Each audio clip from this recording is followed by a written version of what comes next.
Hi everyone, this is Rajesh Kalam. आज का जो एपिसोड है वह सबसे अलग और सबसे विशिष्ट होने वाला है क्योंकि यह एक नए आगाज, एक नए सीरीज का आरंभ करना जा रहा हूं। यह जो सीरीज होगा वह करंट अफेयर का सीरीज होगा। जो भी इस बार यूपीएससी और स्टेट पीसीएस का एस्पिरेंट होगा 2023 के लिए, उस सब के लिए यह सीरीज बहुत ही फायदेमंद होगा क्योंकि current affair, without current affair we can't be imagine कि हम यूपीएससी और स्टेट पीसीएस को अच्छे से क्वालिफाई कर सकते हैं। यह नहीं हो सकता है। तो इसको मद्देनजर रखते हुए मैंने एक सीरीज स्टार्ट करने जा रहा हूं। यह सीरीज का जो प्रेफरेंस बुक होगा, मतलब करंट अफेयर का जो प्रीफर बुक होगा, वह दृष्टि आईएएस के द्वारा जो मंथली इंडियन टुडे जो आता है बुक, करंट अफेयर टुडे जो बुक आता है, उसको मैं कवर करूंगा। और जितने भी एडिशन आएगा वह इस एडिशन को विदिन 2 मंथ के अंदर हम उस एडिशन को अच्छे और इंटरेस्टिंग वे में पढ़ा करके उसको मैं खत्म करूंगा। और यह जो सीरीज होगा वो बहुत ही फायदेमंद होगा, I think so. Without wasting time, let start the video.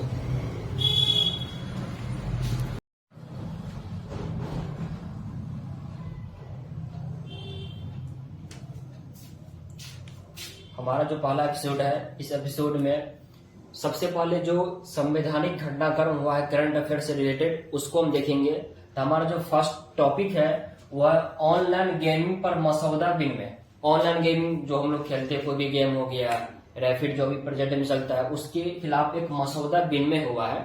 अब जानते हैं कि यह चर्चा में क्यों है। सबसे पहले जानते हैं कि यह मिटवाई क्या है। मिटवाई एक मंत्रालय होता है जिसमें भारत का जो भी इलेक्ट्रॉनिक्स प्रोडक्शन हो या जो भी सूचना का जो भी षड्यंत्र होता है, उसका मंत्रालय होता है मिटवाई।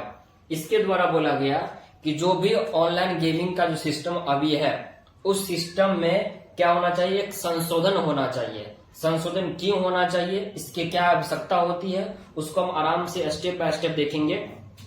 तो इसमें चर्चा में क्यों है, तो मिटवाई के द्वारा यह प्रस्तावित किया गया हमारे संसद में कि एक ऑनलाइन गेमिंग का जो भी अभी प्रेजेंट का नियम है उसमें कुछ सुधार होना चाहिए, कुछ संशोधन होना चाहिए।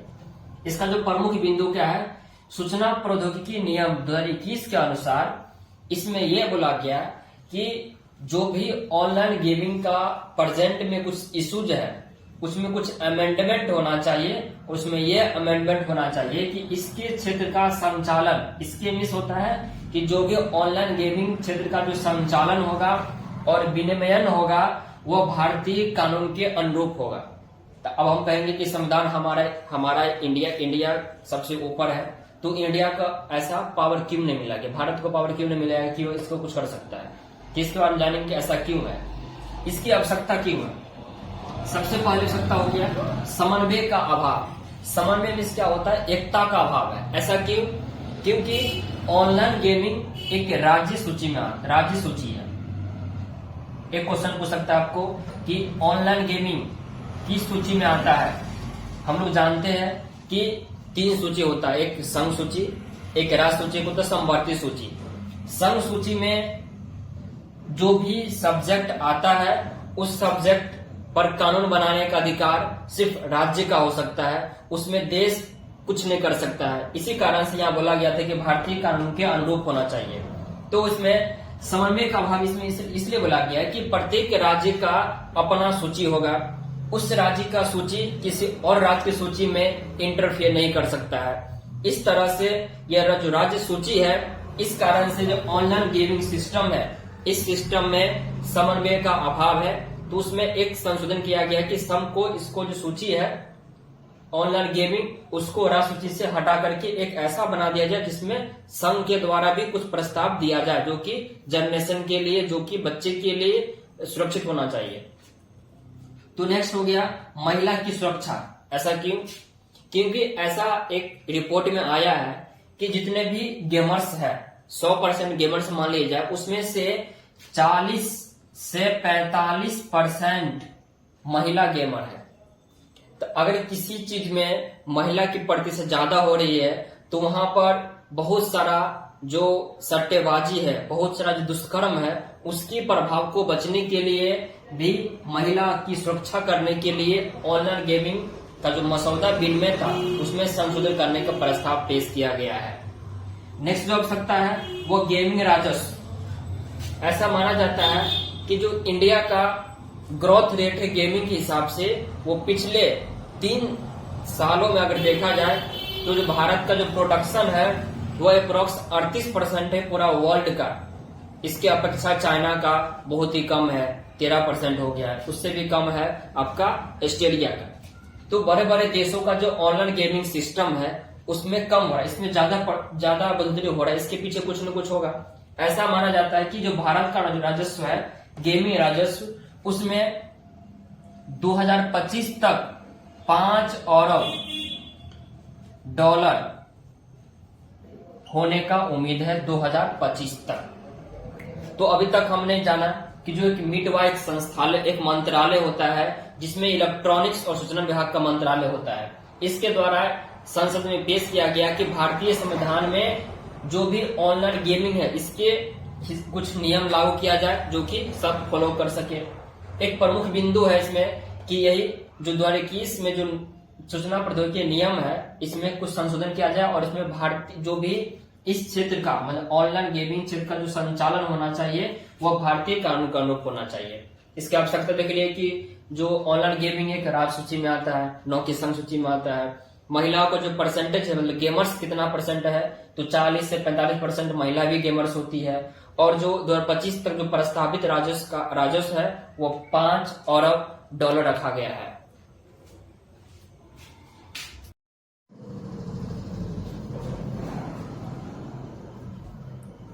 नेक्स्ट हमारा जो टॉपिक है इसमें न्यायालय का मत इसमें क्या है। ऑनलाइन गेमिंग पर जो मसौदा बिल में तो उसमें न्यायालय का क्या मत है।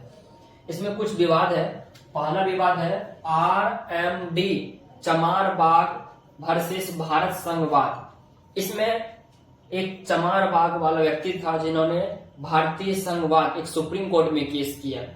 उस सुप्रीम कोर्ट के द्वारा जो आंसर मिला उसमें यह बोला गया कि जो गेम ऑफ स्किल है, गेम ऑफ स्किल जो है वह एक आपका संरक्षित प्रावधान है क्योंकि एक अनुच्छेद है 19 का फर्स्ट का जी, 19 के फर्स्ट के जी में यह लिखा गया है कि कोई भी भारत का नागरिक चाहेगा तो कोई भी पेशा या कोई भी आजीविका को अपना सकता है। इसमें कोई वैध नहीं है, कोई अवैध नहीं, मतलब वैध है, मतलब ये कोई कर सकता है। 19 के 1 के जी में लिखा गया कि कोई भी आपका अपना पेशा आजीविका को चुन सकते हैं।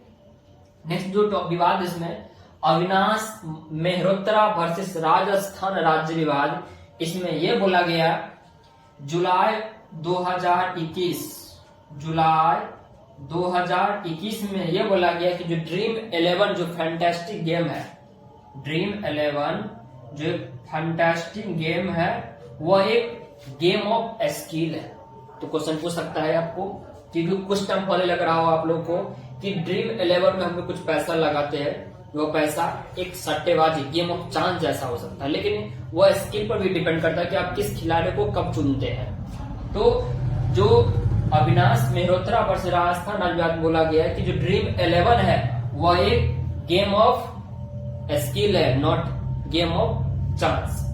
कुछ अन्य देश का कुछ रिसोर्सेज देखते इसमें, जैसे चाइना में ऐसा नियम है कि जो भी जिसका भी एज 18 साल से कम होगा वो उसके लिए सिर्फ 3 दिन मिस जो भी शुक्रवार होगा, फ्राइडे, सैटरडे और संडे को मात्र 1 घंटा के लिए 9 से 10 बजे मतलब 1 घंटा के लिए जिसका एज 18 साल से कम हुआ है वह सिर्फ गेम खेल सकता है। अन्यथा जो 18 साल से ऊपर होगा वह गेम खेल सकता है, लेकिन जिसका एज अभी कंडीशन एज नहीं हुआ है वह सिर्फ 3 दिन शुक्रवार, शनिवार और रविवार को सिर्फ 8 से 9 बजे तक ही वह गेम खेल सकता है। नेक्स्ट है यूएसए में क्या प्रावधान है कि जो भी गेम पहले राज्य सरकार के द्वारा वह वैध घोषित किया जाएगा, अगर वैध नहीं होगा तो वह उस अवैध घोषित किया जाएगा उसको, मतलब जो भी अवैध गेम है उसको यूएसए में नहीं खेला जाता है। जैसे इंडिया में बहुत सारा ऐसा गेम है जो कि अवैध है, उसका केवाईसी नहीं हुआ है, उसके बाद भी वह गेम इंडिया में जोर शोर से खेला जा रहा है, लेकिन ऐसा प्रावधान यूएसए में नहीं है। नेक्स्ट है ऑस्ट्रेलिया।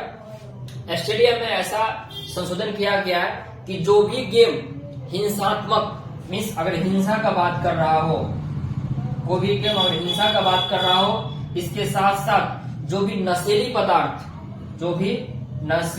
जैसे गांजा हो गया, भांग हो गया, इस सब का अगर एडवर्टाइजमेंट करवा रहा है तो उस गेम का यूएसए मतलब एयूएस ऑस्ट्रेलिया में यह अलाउ नहीं है।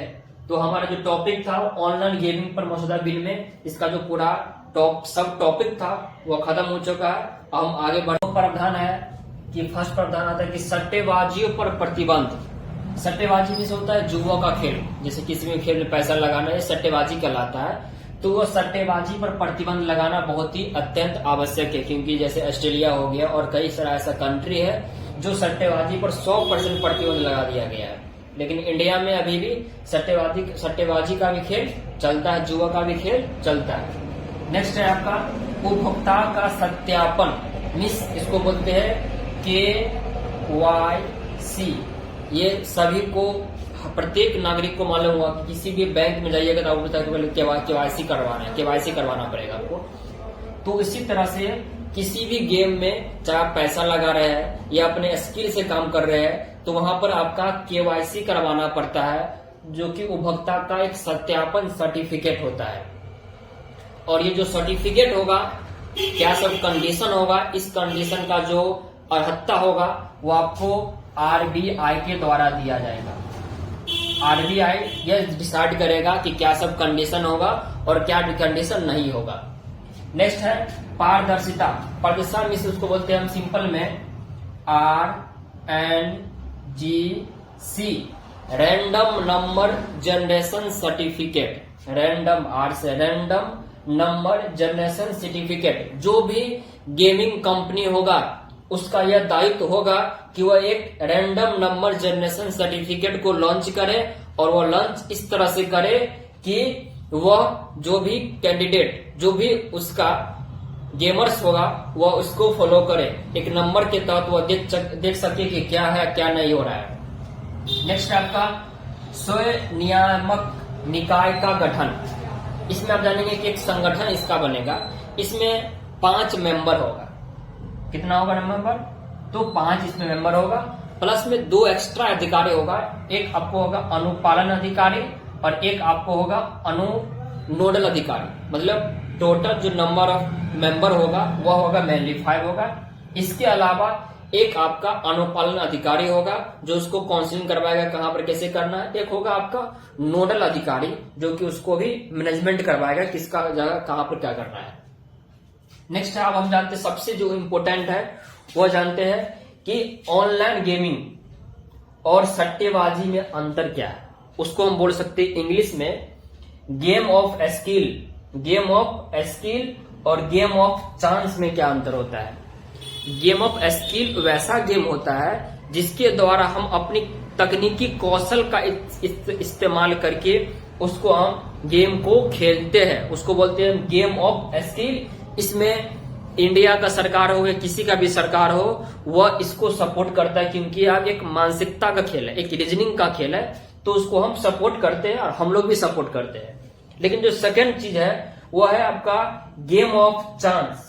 गेम ऑफ चांस मिस होता है कि वैसा गेम जो आप पर निर्भर नहीं है। आप कुछ पैसा लगाते हैं किसी खेल में और वह कैसा खेल होगा उस पर डिपेंड करता है, क्योंकि वह आपके हाथ में नहीं है, आपके कंट्रोल में नहीं है। तो उसको बोलते हैं हम गेम ऑफ चांस। तो इसको भारत सरकार के द्वारा जो संशोधन किया जा रहा है ऑनलाइन गेमिंग सिस्टम में, उसमें इसको खत्म करने का विचार है कि और जो भी गेम ऑफ चांस है उसको खत्म करें। तो पूछ सकता है आपको कि गेम ऑफ स्किल और गेम ऑफ चांस में क्या अंतर है। गेम ऑफ स्किल में क्या होगा, आपके तकनीकी दिमाग पर निर्भर करेगा कि रिजल्ट कैसा हो सकता है, आप कितना काम करते हैं। और गेम ऑफ चांस में क्या होता है कि आपके हाथ में कुछ नहीं है, आपके हाथ में कुछ नहीं है, जो होगा वह भगवान भरोसे। तो इस तरह से जो मोस्ट इंपोर्टेंट इसमें था आपको कि इसके लिए आपको केवाईसी करवाना पड़ेगा, और केवाईसी किसके द्वारा किया जाए, कुछ कंडीशन होगा, वह कंडीशन आरबीआई के द्वारा ही फॉलो करवाया जाएगा। एक होता RNGC, random number generation certificate, इसके द्वारा एक पारदर्शिता आएगा कि कौन सा जो गेमर्स है वो किस सेंस में आया है।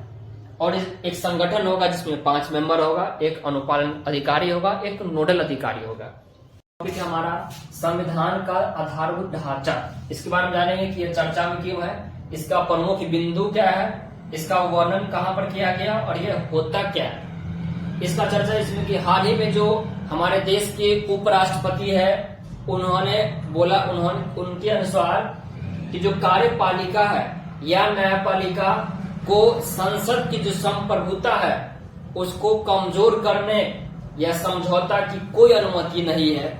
जब यह बोला गया तो इसके द्वारा जो प्रमुख बिंदु बनता है वह केशवानंद जो भारतीय केस है, जो केशवानंद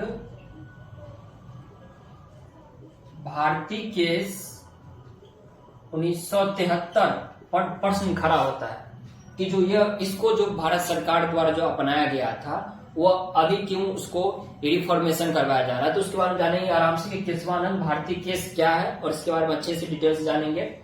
इसका वर्णन जो जिन्होंने इसके अनुसार जो कार्यपालिका और न्यायपालिका का वर्णन किसमें किया गया है, तो हम सबको मालूम है कि जो प्रत्येक राज्य में खास करके भारत में एक डीपीएसपी का प्रावधान है, directive principle of state policy. प्रत्येक राज्य का एक नीति निर्देश सिद्धांत होता है जिसको हम कोर्ट में पेश नहीं कर सकते, लेकिन सरकार अपने जनता की सेवा करने के लिए अपने हिसाब से वह कर सकता है। इसमें सब कुछ होता है। इसमें एक अनुच्छेद है, अनुच्छेद 50। इसमें यह लिखा गया है कि कार्यपालिका को न्यायपालिका से अलग समझा गया है। इसके साथ साथ अगर भारतीय स्टेट को अगर ऐसा लगे कि वह भारतीय सेवाओं के लिए, भारतीय के लोगों की सेवाओं करने के लिए वह कार्यपालिका और न्यायपालिका का प्रावधान उसमें हम डाल सकते हैं। ये सिर्फ डाल सकते हैं, ऐसा कोई फोर्स नहीं है कि करना ही पड़ेगा। यह जनता की सेवा के लिए डीपीएसपी है। तो इसका वर्णन किया गया आपको पार्ट 4 36 से 51 अनुच्छेद में है। उसमें से 50 अनुच्छेद में लिखा गया है कि कार्यपालिका और न्यायपालिका को संविधान से अलग माना गया है। नेक्स्ट है इसका कि ये होता क्या है। कार्यपालिका खास करके जो संविधान का आधारभूत ढांचा कुछ होता ही नहीं है। क्वेश्चन पूछ भी सकता है कि भारतीय संविधान का आधारभूत ढांचा होता क्या है, तो कुछ नहीं होता। कोई जैसे उद्देशिका हो गया, प्रस्तावना, ये सब कोई आधारभूत ढांचा नहीं है। तो है क्या, बल्कि जो एक अनुच्छेद है 368 आधारभूत ढांचा एक न्यायिक समीक्षा होता है जिसमें सुप्रीम कोर्ट का यह दायित्व दिया गया है कि 368 अनुच्छेद के अनुसार कुछ भी अगर संशोधन होता है तो उस संशोधन को इस आधारभूत ढांचा के हिसाब से उसको कुछ जनता के सामने पेश किया जाए। जिस तरह से जो अनुच्छेद 368 है इसमें संसद का जो पावर है उसको ये रोकता है 368 में कि संविधान संशोधन कब होगा, बहुमत से होगा या भारी बहुमत से होगा कि साधारण बहुमत से होगा कि दोनों लोकसभा राज्यसभा दोनों के पास जाएगा। तो ये न्यायिक समीक्षा होता है जिसमें उच्चतम न्यायालय के द्वारा यह डिसाइड किया जाता है कि जो कुछ भी अमेंडमेंट होगा 368 के तहत वह इसके आधार पर होना चाहिए। जैसे उद्देशिका में क्या लिखा गया है, डीपीएसपी में क्या, इसके हिसाब से होना चाहिए। तो अब प्रसाद वर्ष भारत सरकारवाद 1951, इसमें उच्चतम न्यायालय ने 368 अनुच्छेद को संबोधित करते हुए कहा गया कि भारत सरकार के जो द्वारा जो भी संशोधन होगा वह संशोधन मौलिक अधिकार में भी किया जा सकता है। इसमें सिंपल ये बोला गया है। नेक्स्ट जो वाद है वह गोलकनाथ वर्सेस पंजाब वाद है। इसमें ये बोला गया कि अनुच्छेद उच्चतम न्यायालय ने अनुच्छेद 13 को ध्यान में रखते हुए 368 के तहत बोला गया कि अनुच्छेद 13 में एक वर्ड है, उस वर्ड को बोला जाता है, उस वर्ड में लिखा गया कानून, कि कानून जो कानून होगा उस कानून के हिसाब से ही कुछ संशोधन होगा। अगर इसके खिलाफ किया जाएगा तो वह जो भाग 3 मौलिक अधिकार है उसका हनन होगा। तो इससे निपटने के लिए एक 24वां संविधान संशोधन 1971 में किया गया और इसमें यह बोला गया कि आर्टिकल 13 जो कानून का वर्ड यूज किया गया है वह भारतीय संविधान के द्वारा संसद जो है वह कानून बना सकता है इसमें। और एक वर्ड इसमें अनुच्छेद 13 में एक खंड जोड़ा गया, खंड 4, और इसमें यह बोला गया कि भारतीय संसद कानून बना सकता है। इसमें जो कानून वर्ड अगर यूज नहीं भी होगा तो वह भारत का एक नया संविधान नहीं बनाएगा, लेकिन भारत का एक संशोधन कर सकता है। नेक्स्ट आपका केशवानंद भारती वर्सेस केरल राज्यवाद 1973। इसमें यह बोला गया कि 44वां संविधान संशोधन को यह विरोध किया गया और इसमें यह बोला गया कि 368 अनुच्छेद को दोबारा संबोधित करते हुए सुप्रीम कोर्ट के द्वारा बोला गया कि जो चाहे मौलिक अधिकार हो तो मौलिक अधिकार में जितना पावर संसद के पास संशोधन करने की होती है उतना ही पावर संविधान के जो और भाग होगा उसके द्वारा किया गया, जो कि गोलकनाथ से ठीक उल्टा था। क्योंकि इसमें बोला गया है कि आर्टिकल 13 कानून के तहत जो भी वर्ड होगा उसके हिसाब से रिफॉर्मेशन किया जाएगा, रिफॉर्मेशन करवाया जाएगा। लेकिन केशवानंद में क्या बोल दिया गया कि जितना पावर सुप्रीम कोर्ट का जितना पावर जो मौलिक अधिकार के संशोधन करने में होगा संसद का पावर उतना ही वह किसी और भाग में कर सकता है। और जो 42वां संविधान संशोधन 1976 में उस एक खंड और जोड़ा गया, जैसे खंड 4 था इसमें आर्टिकल 13 का खंड 5 भी जोड़ा गया और बोला गया कि इसमें सुप्रीम कोर्ट में यह प्रश्न नहीं खड़ा किया सकता है कि वह संशोधन होगा कि नहीं होगा। यह निर्णय सिर्फ संसद ही लेगा, दोनों सदन मतलब लोकसभा और राज्यसभा में समान रूप से मत होगा। 9वीं अनुसूची में यह प्रावधान है कि 1973 इसमें पहले क्या था कि इसको फर्स्ट अमेंडमेंट के साथ जोड़ा गया 1951 में, और इसमें बोला गया कि जो भी इसमें नियम जाएगा कुछ भी इसमें सब्जेक्ट जाएगा वह सब्जेक्ट वह सुप्रीम कोर्ट में चैलेंजेबल नहीं होगा। लेकिन 1973 के बाद का जो भी उसमें सब्जेक्ट गया होगा उसमें सुप्रीम कोर्ट को पावर ऑफ रिव्यू मतलब न्यायिक पुनर्विलोकन का अधिकार मिला हुआ है, जो कि 9वीं अनुसूची में मेंशन किया गया है। क्या हुआ है केंद्र बना दिल्ली सरकार, इसका पढ़ेंगे, इसकी चर्चा क्यों है। कुछ हाल ही में सुप्रीम कोर्ट का जो पांच जो जज था, संवैधानिक पीठ का जो 5 जज था, उन्होंने आपस में सेवाओं के मुद्दे पर बहस किया गया, जिसमें दिल्ली सरकार ने उसका विरोध किया। अब विरोध क्यों किया, कारण क्या था। अब दिल्ली सरकार चूंकि हमारे देश की राजधानी है दिल्ली और एक पूरे भारत का चेहरा भी है, फेस ऑफ इंडिया को इंडिया बोला जाता है दिल्ली को, तो उसको नजर रखते हुए दिल्ली सरकार का यह मांग है कि हमें जितने भी प्रशासनिक या किसी भी अधिकारी का तबादला हो रहा है या किसी भी चीज का जो वस्तु का जो गारंटी हो रहा है वह पूरा का पूरा अधिकार दिल्ली को मतलब कंट्रोल करने की पावर, खास करके एडमिनिस्ट्रेटिव मीन्स कोई प्रशासनिक किसी का पद हो उसको इस्तीफा दिलवाना है, किसी की पद को कहीं और ट्रांसफर करवाना है, इसमें पावर दिल्ली सरकार की होना चाहिए। अब जो नेक्स्ट टॉपिक हमारा है वो दिल्ली में दोहरी शासन प्रणाली, ऐसा क्यों। क्योंकि हम लोग जानते हैं कि अनुसूची 1 में बोला गया है कि दिल्ली एक यूटी है, यूटी में यूनियन टेरिटोरी मीन्स केंद्र शासित प्रदेश है, केंद्र के द्वारा जो शासित होता है केंद्र प्रदेश बोला जाता है, जो कि अनुसूची 1 में मेंशन किया गया है। लेकिन एक अमेंडमेंट हुआ था 69 अमेंडमेंट, जिसमें आर्टिकल 239 के ए में यह जोड़ा गया कि जो दिल्ली है वह एनसीटी मतलब नेशनल का कैपिटल का टेरिटरी है, मतलब भारत का एक भारतीय राष्ट्रीय राजधानी है, मतलब राष्ट्रीय का एक राजधानी है। किसने बोला गया 239 में, किस अमेंडमेंट में, 69th अमेंडमेंट बोला गया। और इसमें यही चर्चा किया गया है कि उपराज्यपाल केंद्र शासित प्रदेश दिल्ली को अपने संरक्षण में लेगा और उसके द्वारा जो नियोजित सरकार होगी उसको यह सलाह देगी जिस कारण इसको कहा जाता है दोहरी शासन प्रणाली। इसमें उपराज्यपाल भी शासन कर सकता है और मुख्यमंत्री भी दोनों कर सकता है। एक अनुच्छेद है अनुच्छेद 145 के 3, इसमें यह बोला गया है कि किसी भी कानूनी प्रकार की किसी भी वस्तु का जो कोई कानून है उस कानून को बनने में कम से कम 5 पीठासीन मेंबर जज की आवश्यकता होती है। तो क्वेश्चन आपको पूछ सकता है कि किसमें बोला गया है कि किसी भी नियम को प्रतिपालित करने के लिए कम से कम 5 मेंबर चाहिए, जो कि संवैधानिक पद पर होना चाहिए, जो कि एक जज होना चाहिए, 5 जज।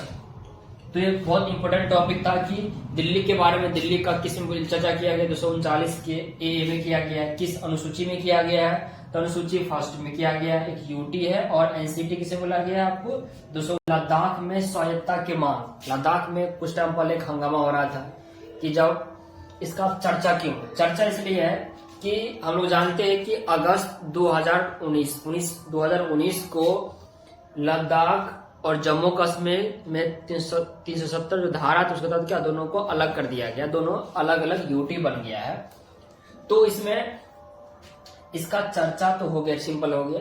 कारण क्यों है, इसलिए कारण है, इस कारण इसका इसलिए यह कारण है कि लद्दाख को जिस तरह से जम्मू कश्मीर का एक विरासत मिला हुआ है, एक कुछ भी जो स्वायत्त अपना जो प्रशासन का कुछ महत्व उसको अलग से मिला हुआ है, तो वह अभी लद्दाख भी चाहता है कि लद्दाख का 2 इलाका कारगिल और लेह दोनों में आदिवासी दैट मीन्स कि वहां पर आबादी रहता है, तो उसके लिए कुछ स्वायत्तता मांगा, कुछ प्रशासनिक संरक्षण माना है। तो यह कारण है। इसका प्रमुख बिंदु यह हो सकता है कि सबसे फर्स्ट इंपोर्टेंट यह है गया कि जब जम्मू कश्मीर और लद्दाख साथ में था तो लद्दाख से कम 4 से 5 एमपी, खास करके जो विधायक होता था, विधायक वह लोग राज्यसभा में जाता था। लेकिन जब यूटी अलग हुआ, बिहार जब दोनों अलग हुआ, जम्मू कश्मीर लद्दाख से अलग हुआ, तो लद्दाख के पास कुछ रहा ही नहीं, सिर्फ एक आबादी बसा हुआ है। तो उसके लिए वहां के निवासी ने अपना एक आंदोलन खड़ा कर रहा है और वह बोल रहा है कि हमारा जो पूरा का पूरा जो स्थान है उस स्थान को, मतलब लद्दाख का जो इलाका है लेह और कारगिल, उसको 6ठी अनुसूची में शामिल किया जाए। तो आप जानते हैं कि 6ठी अनुसूची क्या होता है। सबसे पहले इंपोर्टेंट इसमें अनुच्छेद 244 है। इसमें एक एडीसी ऑटोनोमस डिस्ट्रिक्ट काउंसिल होता है, जिसको स्वायत्त जिला परिषद। इसमें कुल 30 मेंबर होता है, उसका कार्यकाल 5 साल के लिए होता है। इसमें जो भी सांस्कृतिक या जो भी किसी भी खास करके जो 4 राज्य है वह है असम, मेघालय, त्रिपुरा और मिजोरम। सिर्फ 4 राज्य को इसमें स्पेशल रूप से स्वायत्तता दिया गया है। सबसे पहला है आपको असम। असम के नीचे में जो राज्य है वह है मेघालय, उसके बाद त्रिपुरा और मिजोरम।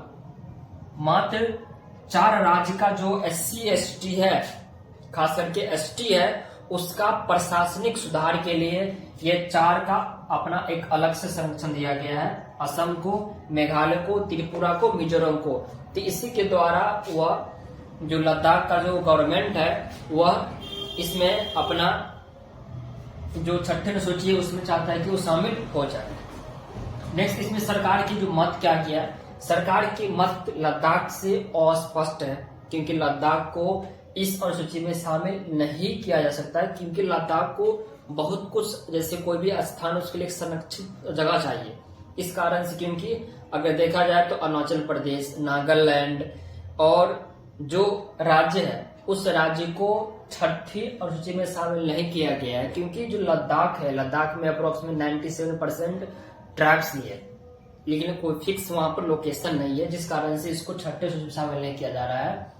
सरकार का इसमें है कि जो संरक्षण था, जैसे आरक्षण था SC ST का जो आरक्षण था उसको 10% से बढ़ा करके 45% कर दिया गया और कुछ विशेष आवंटन में दिया गया, लेकिन उसको 6ठी अनुसूची में शामिल नहीं किया गया है। VM रिमोट वोटिंग मशीन, ये एक ऐसा मशीन होता है जिसमें इलेक्शन कमीशन के द्वारा यह शुरू किया गया। और जो भी ऐसा माना जाता है कि भारत में अप्रोक्स में 100 में से 68% या 70% ही वोटिंग हो पाता है, तो उसको 100% वोटिंग बनाने के लिए जो इलेक्शन कमीशन है वो सुप्रीम कोर्ट से एक मांग पेश किया गया कि जो भी भारत का जो नागरिक है एक राज्य से किसी और राज्य में किसी भी कारणवश अपना प्रवासी करता है, तो वह प्रवासी होने के बाद भी वह वोटिंग कर सके। इसके लिए एक ईवीएम के स्थान पर एक आरवीएम लाया गया, रिमोट वोटिंग मशीन। चर्चा में इसलिए हो गया क्योंकि निर्वाचन आयोग सुप्रीम कोर्ट से यह ऐलान किया था कि ऐसा कुछ सिस्टम बनाइए जिसके द्वारा जो भी, जैसे बिहार का जो लेबर है वह यूपी में गया, तो यूपी में एक ऐसा सेंटर बनाया जाए जहां से वहां से ही वोट दे सके। कारण क्या था कि 100% मतदाता होना चाहिए, टारगेट है। इसका प्रमुख बिंदु देखेंगे, आरवीएम होगा ऑफलाइन, ऑनलाइन नहीं होगा। लेकिन किस तरह होगा, वीवीपैट जिस तरह से होता है, कोई पेपर में जो होता है कागज टाइप का होता है उस टाइप का होगा यह। लेकिन जहां जहां पर जैसे यूपी हो गया, जैसे मुंबई हो गया, जहां जहां पर प्रवासी ज्यादा होता है वहां पर एक संस्था खोला जाएगा, केंद्र खोला जाएगा, अनेक स्थानों पर केंद्र खोला जाएगा, जिससे क्या होगा कि यह बहुत कुछ संभव हो सके। लेकिन इसमें सरकार की चुनौतियां बहुत ज्यादा है। सरकार में जो इलेक्शन कमीशन का जो दायित्व होता है उसका बहुत ज्यादा चुनौती भी है। सबसे ज्यादा चुनौती होता है आचार सिविल संहिता। जैसे अगर बिहार में चुनाव हो रहा है तो बिहार में यूनिफॉर्म सिविल कोड लॉन्च करना कोई इजी, आराम से इजी करेगा। लेकिन अगर बिहार में चुनाव हो रहा है, इसके कारण पूरा राज्य में यूनिफॉर्म सिविल कोड शुरू किया जाएगा, जो कि बहुत ही ज्यादा सरकार के लिए चुनौती होगा और खास करके इलेक्शन कमीशन के लिए बहुत चुनौती हो सकता है। सेकेंड, कुछ मामला हमेशा सुना जाता है कि जो ईवीएम होता है उसमें कुछ गड़बड़ी होता है, तो अगर ईवीएम में गड़बड़ी हो सकता है तो आरवीएम में गड़बड़ी हो सकता है। इस तरह से इस सब को निदान करने के लिए जो केंद्र सरकार के साथ साथ जो निर्वाचन आयोग है, जितना भी पार्टी का दल है, नेता है, इसके साथ विपक्षी दल का नेता है, उस सब मिलकर के कुछ संगठन करेगा। तो पूछ सकता है आपको ईवीएम क्या होता है, लैपटॉप वोटिंग मशीन। आरवीएम क्या होता है, remote voting machine. Remote voting का काम क्या होता है कि जो भी दूरस्थ मतदाता है उसका ही मतदान आराम से यहाँ से किया जाएगा। तो आई होप दैट कि आज का जो हमारा एपिसोड था, ये एपिसोड पहला एपिसोड, खास करके जो पॉलिटिकल साइंस से रिलेटेड जो भी करंट अफेयर था उसको मैं अच्छे से खत्म किया। और आई होप दैट कि आप लोग कुछ इससे लड़ सके, और अच्छा लगे तो आप इसे लाइक करें, सब्सक्राइब करें और ज्यादा से ज्यादा तक शेयर करें।